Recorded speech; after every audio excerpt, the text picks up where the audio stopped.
Bueno, volvemos y seguimos con el tema y con otra invitada, también una invitada especial, hoy acá en el estudio, con Rosana López. Hola, Rosana. Hola, ¿cómo buenas estás? tardes. Gracias por la invitación. A vos por venir y compartir con nosotros esta tarde. Ella es especialista en clínica médica y terapia intensiva. Trabaja actualmente en el INAREP y en el servicio de terapia intensiva de la clínica Pueyrredón. Así es. Bueno, no sé si querés empezar vos, Luis, con alguna pregunta. Sí, no, simplemente desde tu lugar como médica, de dos entidades totalmente diferentes como es la terapia, que es la enfermedad aguda, o el INAREP, que es la recuperación de esa enfermedad aguda. ¿Cómo se compatibiliza el atender a un paciente con un ACV a después recuperarlo? Contar un poco tu perspectiva de cómo lo ves vos de esas dos cosas por ahí tan diferentes, pero tan que se conjugan en algún punto. Sí. La verdad que poder haber transitado profesionalmente esa experiencia y fue muy enriquecedor, ¿no? Porque los cuidados críticos parece ser que son momentos duros tanto para la persona y para el trabajo profesional y como todos los pacientes que recibimos en esa instancia obviamente tienen gravedad, ¿no? Es decir, inminente riesgo de muerte. Primero el hecho de poder saber cómo evoluciona los cuadros, poder haber aprendido, ¿no? Un poco el que realmente tiene alguna posibilidad de recuperación, de aquel que no, por las distintas circunstancias. Pero bueno, y después ese que se va, que muchas veces se van de la terapia, como van los más graves, a la terapia intensiva. Estamos hablando del grupo de personas con ACV. Generalmente van a la terapia intensiva los ACV más severos, entonces generalmente se van con secuelas importantes. Poder ver digamos, el proceso de rehabilitación que hacen y después de meses verlos irse caminando o habiendo recuperado, aunque sea alguna parte de su independencia, o haber mejorado la comunicación, ¿no? Que en algún momento puede estar muy dificultada para ellos. La verdad que es bárbaro, es bárbaro. E inclusive nos enseña mucho porque también a mí particularmente me enseñó mucho en el sentido de decir, bueno, qué mal, esta persona es muy probable que le vaya mal, y sin embargo a los 6 meses logró un montón de cosas que bueno, que después seguirá, ¿no? con la dificultad de una secuela neurológica, pero que realmente por lo menos logró volver a tener calidad de vida. Entonces, bueno, es genial. Para mí fue genial. Bien, en relación a lo que vos contás, y por ahí yo lo que hablaba con Carlos antes del programa era ese diálogo con la familia, cuando por ahí uno escucha, mi vecino tuvo una ACV y se murió. Y mi prima tuvo una ACV y salió bien. ¿Cómo lográs convencer al familiar que todo se puede o que no se puede, y que no tomen lo popular, lo dicho de pasillo como algo absolutista? Claro. Porque viste que todos llevamos, la tía me dijo, mi abuela, y eso hace por ahí que todo se venga para abajo, cuando por ahí no es algo tan grave como creemos. Entonces, ¿cómo convencer al familiar? Porque también es todo un proceso familiar una ACV, no es solamente del paciente. Totalmente, sí. Son, digamos, la enfermedad grave es un proceso no solamente del paciente, totalmente de acuerdo. Y en realidad uno como médico no trata de convencer, en realidad uno lo que hace es exponer un poco con los elementos que tiene, los elementos del cuadro, de cómo llegó el paciente, cómo son las imágenes, cómo está desde lo clínico. Eso es lo que uno trata de transmitir a la familia y ofrecer, digamos, un pronóstico, que los pronósticos uno los recoge, trata de recogerlos por lo menos la mayoría de los que trabajamos en terapia intensiva, de lo que dice, digamos, la experiencia médica mundial, ¿no? Es decir, tratamos de decir lo que dice la bibliografía, grupos grandes de estudios de pacientes con lesiones similares, bueno, al alta de la UCI, a los 3 meses, a los 6 meses, ¿no? Todas esas cosas están escritas, y eso es lo que uno trata de transmitirle a la familia, sin que eso sean certezas, porque obviamente nosotros no las tenemos, entonces jamás transmitimos certezas. Y por eso también, sabiendo que las enfermedades graves a veces dan sorpresas, y un paciente que viene evolucionando bien tiene una intercurrencia que lo tira para abajo y se acabó el pronóstico, ¿no? Entonces, en realidad uno no trata de convencer, tratamos de hablar, ofrecer lo objetivo que hay.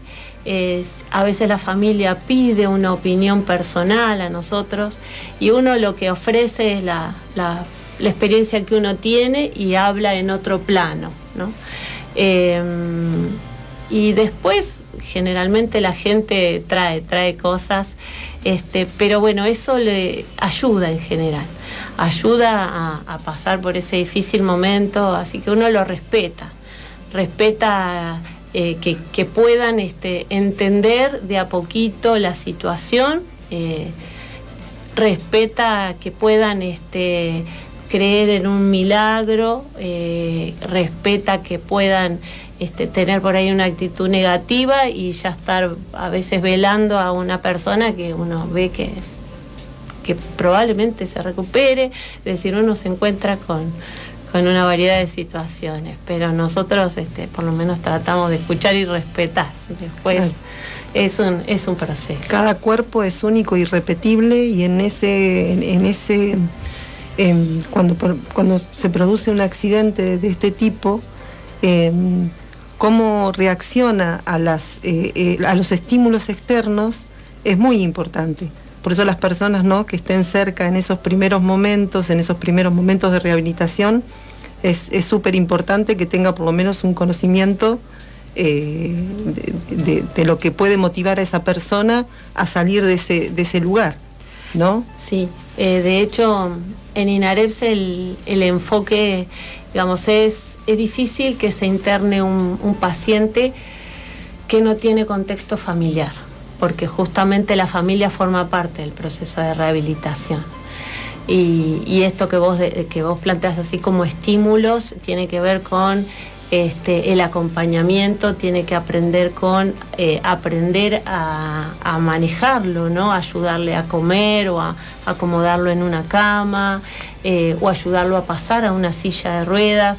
O sea, y esas son cosas que la familia hace un proceso, aprende junto con el paciente con el que se trabaja intensamente desde la rehabilitación en sí, pero la rehabilitación incluye a la familia mucho más que el periodo agudo, porque es muy diferente la motivación y el sostén de un paciente que tiene un núcleo familiar que acompaña de aquel que no lo tiene. Eso se ve claramente. Ustedes tal vez como intensivistas o como rehabilitadores, ¿cómo hicieron durante la pandemia cuando ese núcleo familiar no podía estar donde tenían que estar por una cuestión lógica de pandemia? ¿Cuál fue la pelea más grande entre ustedes desde lo que tengo que hacer, desde los libros, a algo excepcional como una pandemia que no lo puedo hacer? Sí, la pandemia fue... nadie tenía libreto, ¿no? Nadie tenía un libreto. En la terapia intensiva fue tremendo no poder permitir a la familia que acompañe desde la presencia física a los pacientes. Porque a veces, a la familia, aunque sea, le hace bien acercarse a la cama y tocar la mano, ¿no? A pesar de que la persona, por ejemplo, no hable, pero eso era tremendo. Le terminábamos, por lo menos en la clínica, era a través de una tablet con una camarita, mientras le dábamos el informe, le mostrábamos cómo estaba su familia.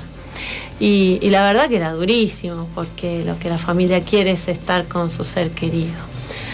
Y desde la rehabilitación se complicó muchísimo, porque se complicó la admisión. De hecho, INAREPS estuvo unos meses sin pacientes internados, y después el ingreso de pacientes a rehabilitación en internación se hizo muy progresivo y con muchas medidas de todo tipo. De hecho, a veces ingresaban y por protocolo estaban una semana aislados para estar seguros de que ese paciente no, o sea, como en rehabilitación es mucho el contacto físico, ¿no? Y también hay habitaciones que se comparten con otros pacientes, entonces teníamos que estar seguros de que no era transmisor del virus, o sea que, pero bueno, fue todo muy complicado. Pero bueno, y ahí la familia también, ahí también la familia estuvo lejos, ¿no? Estuvo lejos, se acercaba un ratito a la tarde, sobre todo, por ejemplo, a traer ropa o a traer cosas que la persona necesitaba, o un ratito el fin de semana, y eso horrible para todos, tanto principalmente para los pacientes, pero nosotros también veíamos que los pacientes, uno lo vive también, ¿no? De cómo el otro, la familia del paciente sufre al no poder llevar esa situación juntos. Sí, como también en terapia, como si había alguna señal de que podía haber COVID, se aislaba a esa persona, y como eso se iba, todo lo que se había logrado hasta ese momento se iba otra vez para atrás, ¿no? Como que retrocedías un casillero de lo que habías avanzado. Fue muy difícil. Sí, fue difícil. Esperemos no transitar por otra. Sí, esperemos que no. A la brevedad, por lo menos. Sí, no creo que el cuerpo aguante. No resistiríamos, no, me parece. No, estoy de acuerdo. Bueno, no sé si te queda alguna pregunta, Luis.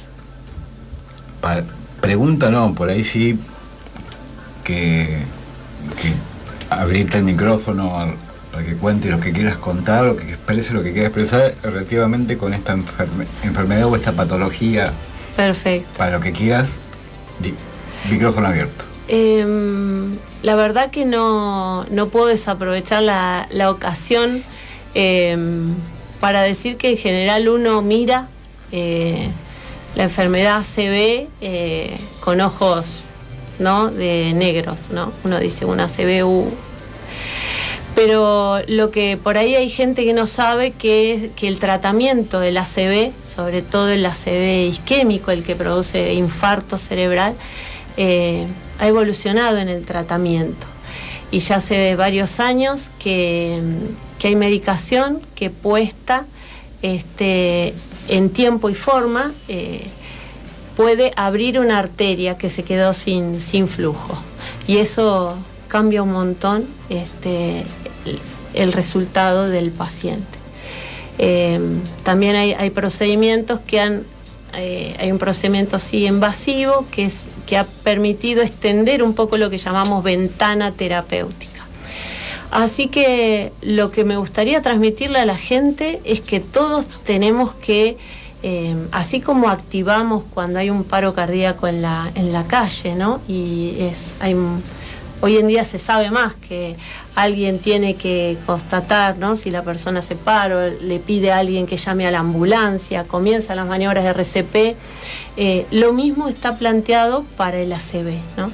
Si yo me encuentro a la mañana o en la calle con una persona que súbitamente tiene dificultades para hablar o comenzó con debilidad o en un brazo, en una pierna, rápidamente tengo que, hacer que esa persona llegue al sistema de salud, ¿no? Tengo que llamar al 107 o rápidamente lo acerco a una guardia, porque también en el cerebro el tiempo es oro, y si lo logro, si uno logra tratar esos pacientes dentro de las 3 primeras horas y asumiendo que cuanto antes lo trate mejor, tengo grandes posibilidades de que si tenía, por ejemplo, pérdida de la fuerza en la mitad derecha del cuerpo, eso lo pueda recuperar.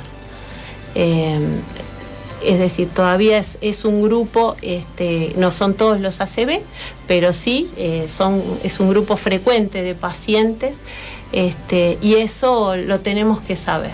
O sea, que el ACV tenemos que activar cuando yo veo algo que no me gusta, dificultad para hablar, algún trastorno de la conciencia, o estaba hablando y torció la boca, ¿no? Perdió la fuerza o se desmayó bruscamente y pudo haber hecho un episodio símil convulsión. Todas estas situaciones rápidamente, lo antes posible, poder llevarlo a un servicio para que lo atienda. Y en general tendría que ser un servicio, no de atención primaria, sino que hay que acercarlo a un hospital, a una clínica. La mayoría de las instituciones de nuestra ciudad tienen la posibilidad de hacer estos tratamientos hoy por hoy que pueden cambiar la evolución de la ACV. Claro, que es lo principal, tomado a tiempo. Sí, exactamente. Es lo esencial. Tiempo es cerebro. Tiempo es cerebro. Y en las personas jóvenes con mucha más razón, ¿no? Que tienen ese proceso de me están apurando. Tienen ese periodo de rehabilitación en esos 6 meses. Lo que más se logre siempre va a ser mejor. Sí, la rehabilitación, cuanto más llegue después del agudo a la rehabilitación, cuanto más pronto sea el estímulo rehabilitador, se ve también que son mejores los resultados. Bueno, te vamos a agradecer, Rosana, gracias por compartir esta tarde con nosotros. Al final nos conocíamos todos, es muy chica Mar del Plata. Y bueno, vamos a hacer una invitación que en el área de salud mental pública y comunitaria invita a la proyección del documental Desmontar la máquina el viernes 23 de septiembre a las 17 horas en el aula Cocamachi del complejo universitario. La actividad está organizada junto a la Cátedra de Problemas Sociales Latinoamericanos y Filosofía del Hombre de la Facultad de Psicología y la Cátedra de Salud Mental Comunitaria. Nos invitan a reflexionar y a preguntarnos cómo se desmantela la lógica manicomial y los viejos modelos coloniales de formación para centrar prácticas en las necesidades de territorio y la potencia de la comunidad. La actividad es libre y gratuita. También queremos saludar, hoy es el Día del Jubilado, porque tenemos y saludar a todos los y les jubilados. Y bueno, y acá está Eduardo Nachman, esperando para que ustedes lo escuchen también en La Otra Oreja, y se quedan en Radio Comunitaria de la Azotea hasta el martes que viene. Nos vamos con las pelotas.